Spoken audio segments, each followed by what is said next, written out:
নমস্কাৰ সাধাৰণ জ্ঞানৰ অন্য এটা ভিডিঅ'লৈ সকলোকে স্বাগতম জনাইছো এই ভিডিঅ'টিৰ মোৰ প্ৰথম প্ৰশ্নটি হৈছে ফিফাৰ প্ৰথম সভাপতিজনৰ নাম কি উত্তৰটি হৈছে মচিয়ে জুলে ৰিমে দ্বিতীয় প্ৰশ্নটি হৈছে বিশ্বকাপ ফুটবলৰ প্ৰথমখন ইনডোৰ মেচ কেতিয়া ক'ত অনুষ্ঠিত হৈছিল উত্তৰ 1994 চনত আমেৰিকাৰ ডেট্ৰয়েটৰ পণ্টেক সিলভাৰডম ষ্টেডিয়ামত হৈছিল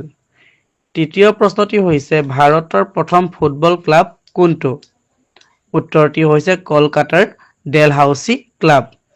চতুৰ্থ প্ৰশ্নটি হৈছে অলিম্পিকত ফুটবলত স্থান লাভ কৰা একমাত্ৰ অসমীয়া খেলুৱৈজন কোন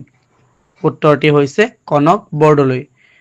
পঞ্চম প্ৰশ্নটি হৈছে ভাৰতীয় ফুটবল এছ'চিয়েশ্যনৰ প্ৰথম অসমীয়া সভাপতি কোন আছিল